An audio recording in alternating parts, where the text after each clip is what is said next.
In the grip of Montana's worst blizzard in 15 years, young mail carrier Darren King faces a moral dilemma. Walter Daring, an 87-year-old veteran, is stranded without heart medication, and emergency services can't reach him. Defying protocol and his supervisor's orders, Darren treks through treacherous snow to deliver the life-saving drugs. As he battles freezing winds and fading hope, a faint porch light guides him to Walter's isolated cabin. What happens next sparks a chain of events that could reshape an entire system. Will Darren's courage change more than one life? Stay tuned to find out. If Darren's story inspired you, please support our channel. Subscribe, share, and join us to uncover more tales of unsung heroes. Your support helps us tell stories that matter, sparking change and hope. Drop a comment, hit that like button, and let's keep the conversation alive. Thank you. In the pre-dawn gloom of December 23rd, Darren King loaded his mail truck, his breath forming fleeting clouds in the frigid Montana air. At 24, he carried a quiet strength that set him apart from his peers at the Pinewood post office. While others cursed the icy roads and relentless snow, Darren embraced each delivery as a personal vow, a lesson carved into him by his grandfather, a Navy veteran who'd raised him alongside his single mother. Respect doesn't come with a uniform, his grandfather's voice echoed in his mind, steady and sure. It's about doing what's right when the moment demands it. That morning, the radio crackled with warnings of a blizzard fiercer than any in 15 years. By mid-morning, snow fell in heavy, unyielding curtains, cloaking the town in white. Businesses shuttered, and state officials urged residents to stay indoors. Yet the mail carriers of the United States Postal Service rolled out, their trucks etching lonely tracks through the worsening storm. Darren's route snaked through the northern edge of town, a rugged expanse where homes stood isolated against the foothills. These roads, demanding even in clear weather, turned treacherous as the blizzard roared. He was nearly done with his deliveries when his phone buzzed with a text from Sarah, the pharmacist at Pinewood Drugs. Her message was laced with urgency. Walter Daring, an 87-year-old living alone on Cottonwood Lane, needed his heart medication refilled. No delivery service could reach him in this storm, and Walter's voice on the phone had been frail, edged with desperation. Darren recalled Walter dimly, a tall, gaunt man who offered a silent nod when collecting his mail, sometimes wearing an old Navy cap that dwarfed his shrunken frame. "Did you call emergency services?" Darren texted, his fingers numb from the cold. Sarah's reply hit like a punch. "They said no ambulances until the roads are cleared. Could be days." Darren pulled his truck to the shoulder, unfolding his route map with trembling hands. Cottonwood Lane was marked impassable, but his mind traced an old logging trail that cut through the forest behind Walter's home. A 3-mile hike through brutal terrain, but possible for someone young and fit. He called the emergency dispatch himself, hoping his postal service badge might carry weight. The dispatcher's voice was cold, unyielding. "We can't risk personnel in these conditions. Once the main roads are cleared, we'll check on outlying residents." Darren's voice rose, urgent. This man needs his heart medication now. But the dispatcher stood firm. "Our protocol is clear. We can't send anyone until it's safe." The line went dead. The silence filled by the wind's howl. Darren sat frozen, staring as snow buried his windshield. The temperature read -20 degrees and dropping. Inside, a tempest brewed, anger at the system's inflexibility, fear for Walter's life, and a gnawing doubt about what he was contemplating. He drove back to the post office, his thoughts a tangled knot. At the pharmacy counter where Sarah worked part-time, he spotted a paper bag with Walter's name. "Is this his medication?" he asked, his voice steady despite the storm within. Sarah's eyes widened with alarm. "Darren, you can't mean to go out there. Those woods are deadly in this weather." He met her gaze, resolute. "There's a path." His supervisor, Frank, overheard and stepped in, his voice sharp. "King, your route's done. Go home. This isn't your responsibility." Darren's eyes flashed with defiance. "If it was my grandfather out there, would you tell me to wait?" Frank's face tightened. "We deliver mail, not medical supplies. You leave, you're suspended." Darren hesitated, the moment's weight crushing his chest. He tucked the medication inside his jacket and grabbed his emergency pack, stocked with extra layers, a flashlight, energy bars, and a thermal bottle he filled with hot coffee. Frank's voice chased him to the door.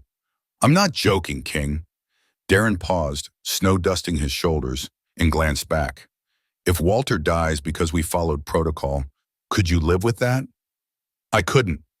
His coworkers watched, stunned, as he stepped into the blizzard, the storm erasing him in moments. In that instant, Darren felt a clarity that silenced the warnings. Some choices didn't need approval, they needed action before it was too late. The logging trail, familiar in warmer months, was now a ghostly maze under the storm's grip. Snow-heavy branches formed eerie arches, and each step sank him knee-deep into powder. The wind cut through his layers, stinging his face, but he pressed on, driven by the image of Walter alone, shivering, his medication gone. In his small, drafty home, Walter Daring lay beneath a heap of blankets, the cold creeping through the walls like a predator. At 87, his body was frail, but his mind was a vivid tapestry of memories. His Navy service, his late wife's laughter, the daughter now living too far to help. The snow had sealed his doorway, trapping him inside, and his heart medication had run out days ago. He'd called the pharmacy, his voice quaking with more than cold, gripped by a growing fear that no one would come. The dispatcher's words had crushed him. No ambulances could reach him. As hours bled into one another, Walter's hope faded, replaced by a quiet acceptance. He thought of his daughter's voice, wondering if this was how his life would end, alone in the storm's hush. At the post office, Sarah paced behind the counter, her heart torn between awe at Darren's bravery and dread for his safety. She knew the wood's dangers, the uneven ground, hidden roots, the snow's disorienting veil. She replayed their exchange, wishing she'd begged him to stay. Frank, too, felt unease gnawing at him, though he masked it with curt orders. He'd meant to keep Darren safe, but now he wondered if he'd driven him into peril. The post office hummed with whispers about Darren's defiance. Some called him foolhardy, others a hero. 3 days later, the storm had cleared, and the great state governor stood at Walter's doorstep, cameras flashing around him. Walter, weak but alive, sat wrapped in a blanket, his eyes shining with gratitude. The governor spoke of a young mail carrier whose courage had laid bare the healthcare system's flaws, igniting a statewide call for change. Darren, quietly reinstated at the post office, stood apart, uneasy with the spotlight. He hadn't braved the storm for glory. He'd done it because it was right. As he watched Walter's trembling hand grasp the governor's, Darren heard his grandfather's words resonate. The right action, at the right time, could change everything. The cold bit into Darren's bones, slicing through his layers of clothing as if they were tissue paper. Each gust of wind finding every gap, every seam in his carefully chosen gear. He'd prepared for the trek, insulated boots, thermal gloves, a scarf wrapped tightly over his mouth and nose, but the blizzard didn't care. It was relentless, a force of nature that mocked his efforts with every step.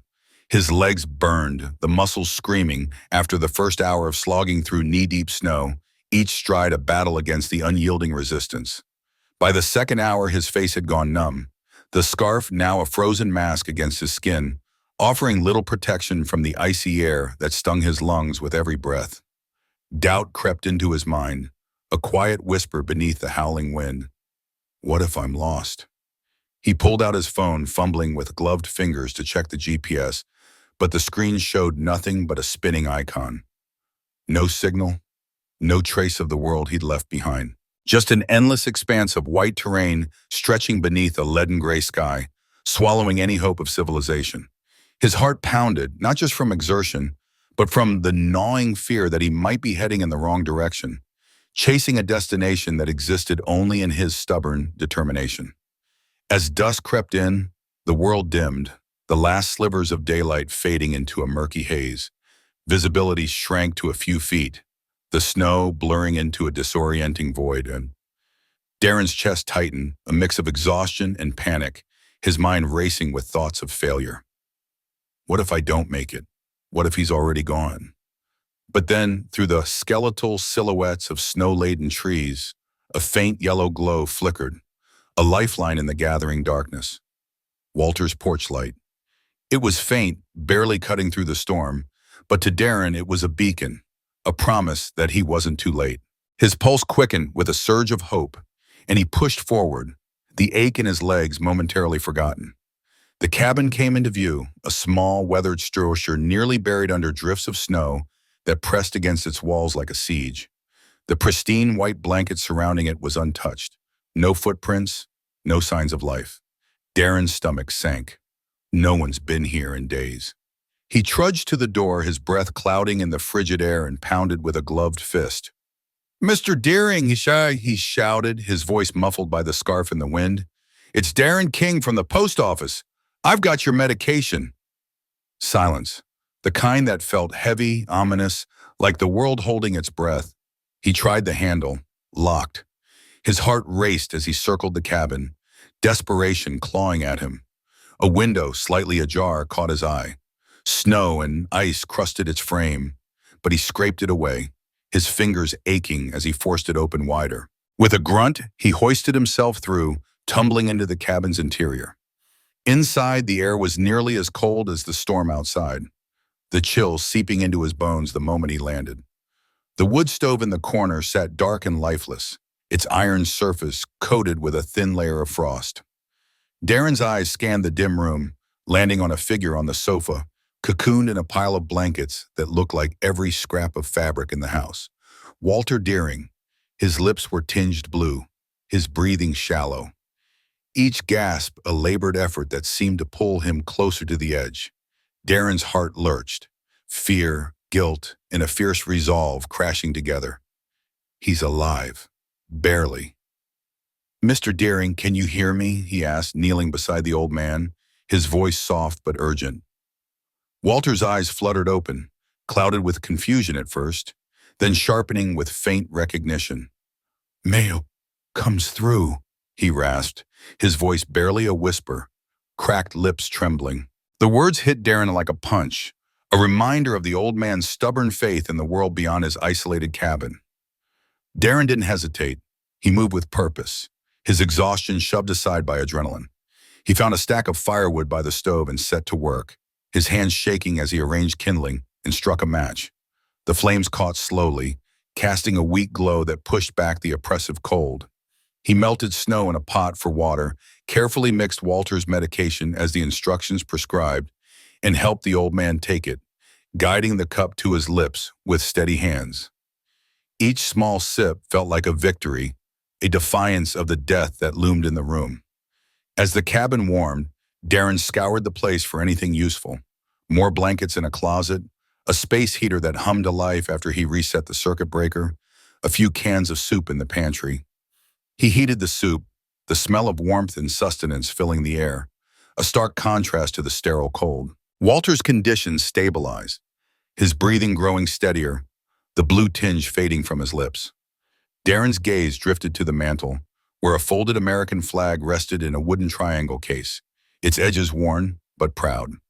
Beside it, photographs told a story of a younger Walter, a man in a crisp Navy uniform, another with 3 sailors aboard what looked like a submarine, their faces grim but determined, and a third of Walter receiving a medal, his expression a mix of pride and burden. A handwritten note lay beneath them, its words stark and raw.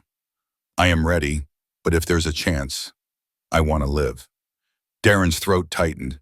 The note wasn't just a plea, it was a confession, a man staring down his own mortality yet clinging to hope. He tried his phone again, the signal weak but enough to reach emergency services. "We have your location," the dispatcher said after Darren explained, his voice steady despite the urgency clawing at his chest. "But we can't get a vehicle up there. Main roads are the priority." Darren's frustration flared. He needs medical attention. "Now," he pressed, but the response was cold, pragmatic. "Tomorrow at the earliest." He hung up, his jaw tight, and turned back to Walter. The night stretched on, long and grueling. Darren kept the fire burning, checked Walter's pulse and temperature, jotting notes on a pad he found on the counter. His phone buzzed, a message from his supervisor. Unauthorized absence from duty, formal suspension pending review. The words stung, a slap of bureaucracy against his resolve. He ignored it, his focus on the old man's shallow breaths, the faint rise and fall of his chest. As dawn broke, painting the sky in pale grays, Walter stirred, his voice stronger but still fragile. He beckoned Darren closer, his hand trembling but firm as it grasped Darren's. "Submarine rescue, he said, each word a labor. "That was my job. Lost 4 mates on my last mission. After that, nobody left to rescue me." His eyes, clouded but piercing, locked onto Darren's. "Until now, saved lives before. Never had mine saved. Until you." The weight of those words settled into Darren's chest, heavy with meaning. His phone buzzed again. Local newspaper asking for comment about a postal worker abandoning his route for unauthorized medical delivery. He switched it off, a quiet act of defiance. Let them talk. Walter was alive. That was the only measure of right or wrong that mattered. The blizzard had weakened by morning, the wind no longer a roar but a low moan. Darren assessed their situation. Walter needed more than blankets and soup. He needed a hospital. Making another call, one that felt as reckless as it was necessary, Darren rummaged through Walter's shed and found a plastic storage container. With rope and ingenuity, he fashioned a makeshift sled, securing Walter with blankets to keep him warm and stable. The journey to the nearest plowed road, a community center 2 miles away, now an emergency shelter, was a brutal test.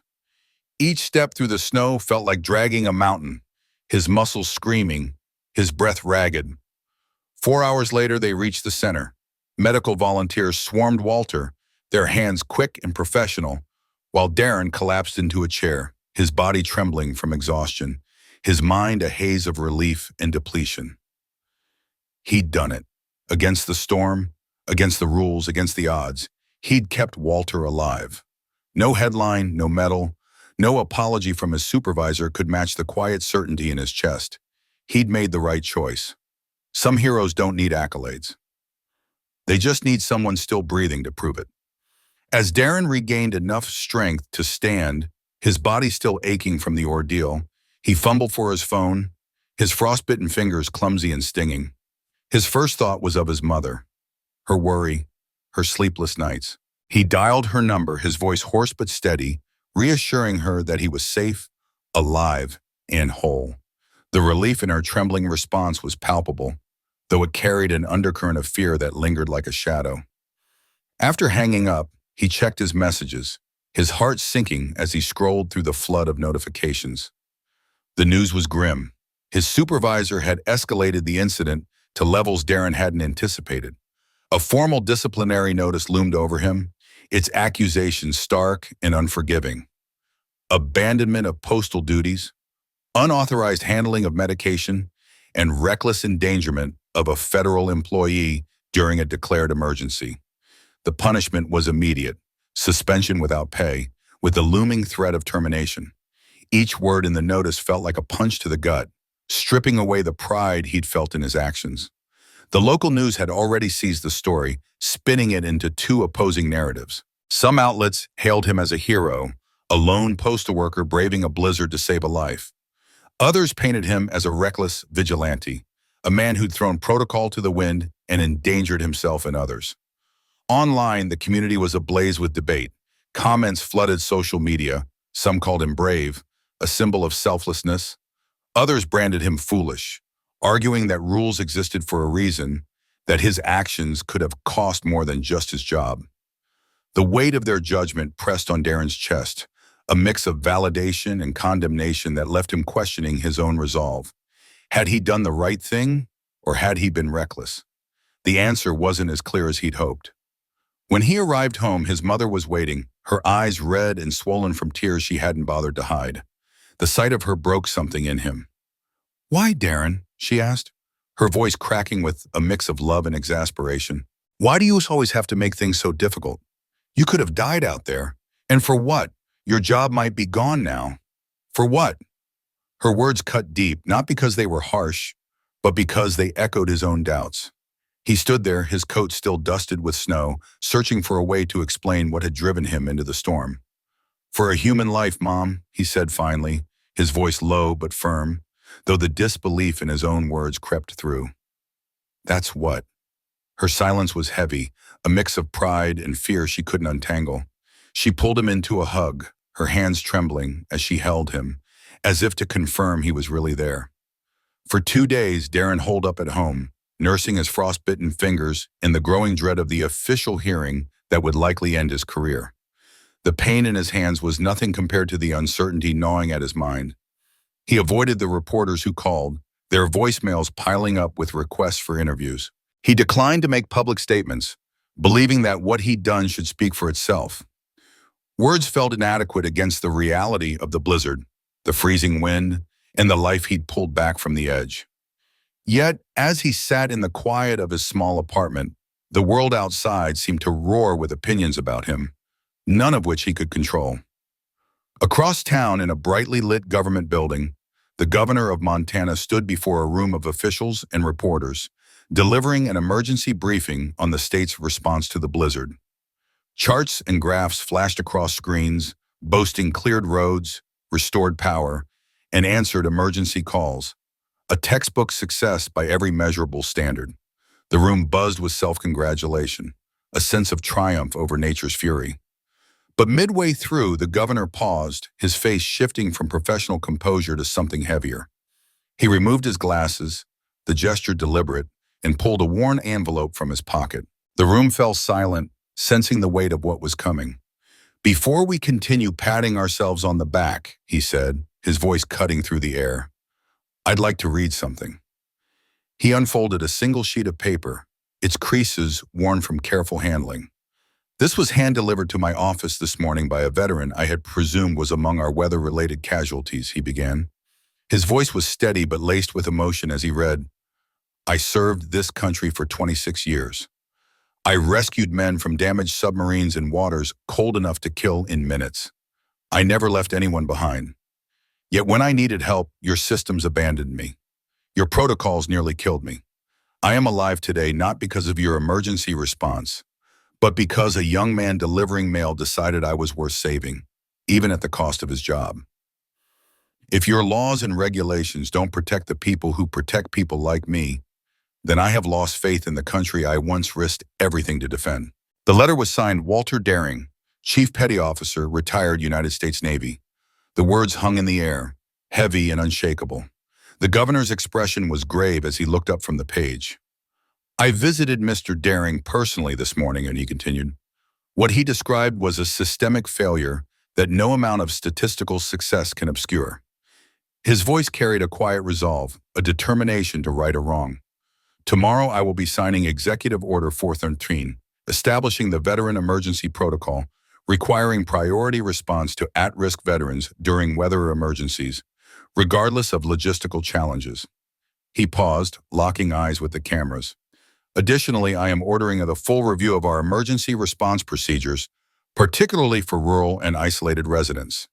And finally, I am personally sending a letter to the United States Postal Service recommending that Mr. Darren King be reinstated immediately and commended for upholding the highest traditions of public service."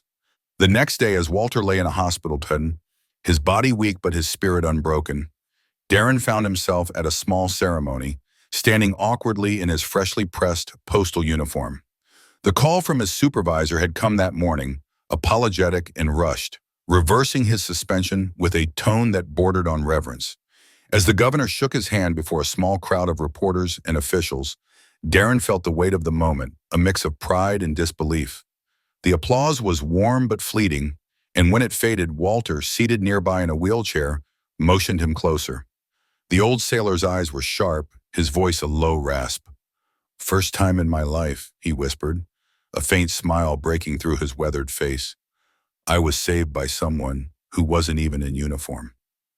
Darren's lips curved into a modest smile. "I was in uniform, sir," he said softly. "Just a different kind." Spring arrived early in Montana that year, the snow melting away to reveal a world reborn. For Darren King, life had shifted in ways he hadn't expected after what locals now called the Blizzard Rescue. The Postal Service, eager to capitalize on the positive publicity his actions had generated, assigned him a new route, one that quietly included every veteran's home in the Northern District. It wasn't officially labeled as such, but the purpose was clear to everyone. Darren didn't mind, Each delivery felt like a small act of connection, a reminder of why he'd braved the storm in the first place.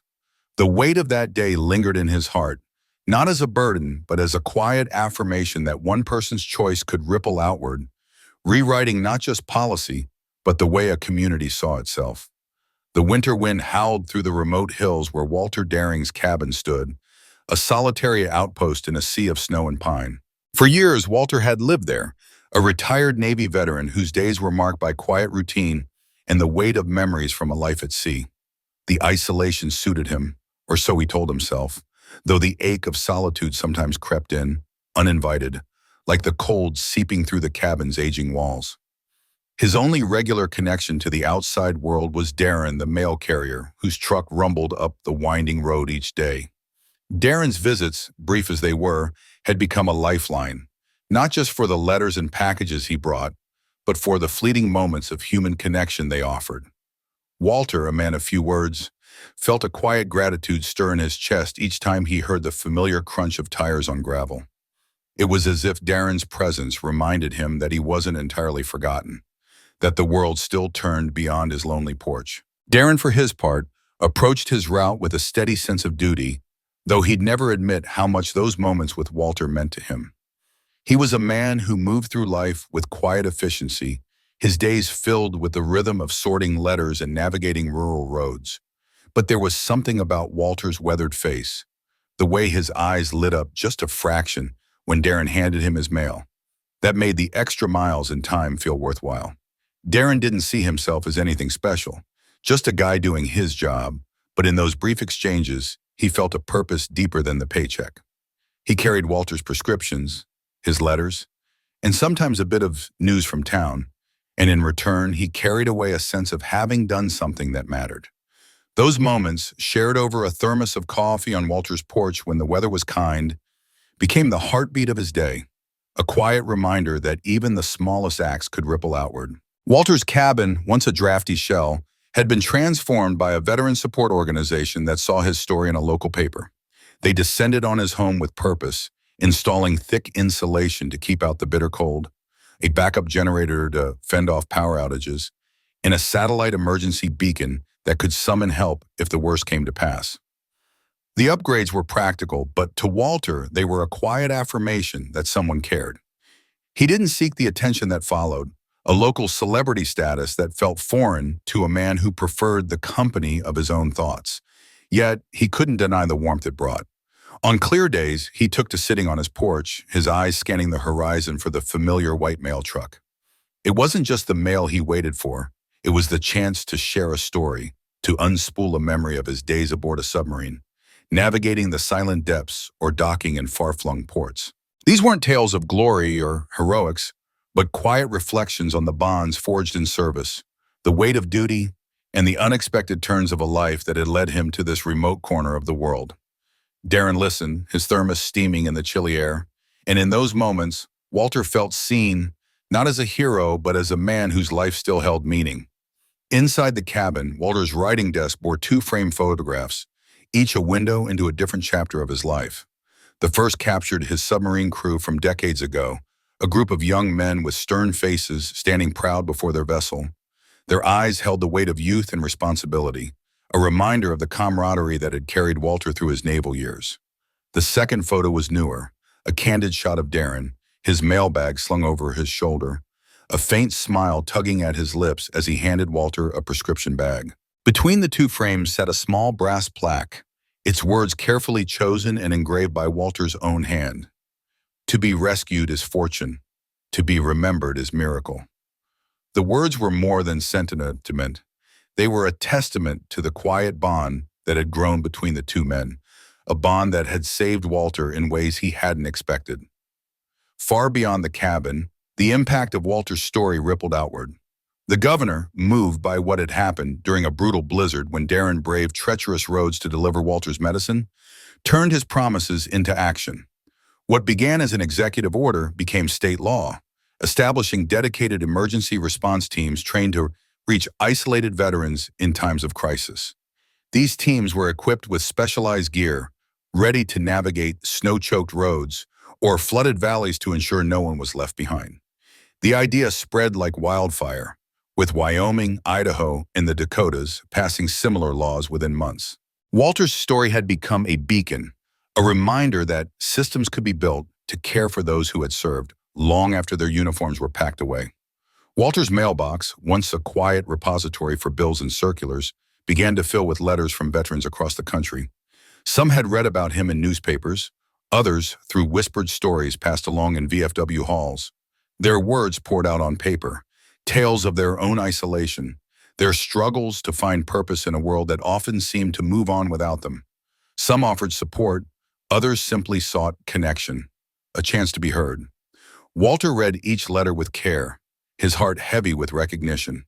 He answered them all, his handwriting slow and deliberate, filling pages with reflections on service, survival, and the unexpected kindness of a mail carrier who had become more than a stranger. One letter, particularly poignant, found its way to the state capitol, where it was framed and hung in the governor's office. Its words were simple but powerful. Your new protocol didn't just save one old sailor, it restored faith for those of us who sometimes wonder if our service is remembered when uniforms come off. This mail carrier didn't just deliver medicine, he delivered proof that someone still sees us as worth saving. For Walter, those words captured the heart of what Darren had done, not just for him, but for countless others who felt invisible. Darren, meanwhile, continued his rounds with the same unassuming diligence. He didn't chase the spotlight, though it found him in small ways. The waves from neighbors grew warmer, and children in the town pointed as his truck rolled by, whispering to each other about the mailman who'd braved a blizzard. When asked about that day, he'd shrug, his words deflecting praise like water off a raincoat. But when younger carriers pressed him, curious about why he'd risked so much for one old man, Darren would pause, his eyes distant as if searching for the right words. Because somewhere between what the rules require and what humanity demands, he'd say, that's where you find out who you really are. He believed that heroes didn't always stand on battlefields. Sometimes they trudged through snow, carrying a prescription bag, proving that kindness could cut through the cold indifference of systems and storms alike. For those who heard Darren's story, it stirred memories of their own quiet heroes, people like the mailman from a childhood neighborhood who never missed a delivery, even when storms darkened the streets. One such memory lingered, a neighbor who'd walked 4 blocks through a blackout to deliver a mother's heart medication, never asking for thanks. Darren's story was a reminder that heroes don't always wear capes. Sometimes they carry mail bags, their steps steady and sure, weaving connection through the simplest acts. If his story brought to mind someone who did the right thing without fanfare, it was a call to reach out, to let them know their quiet courage hadn't gone unnoticed. Their story, like Walter's and Darren's, held meaning because it was shared, a small light in a world that still noticed the good.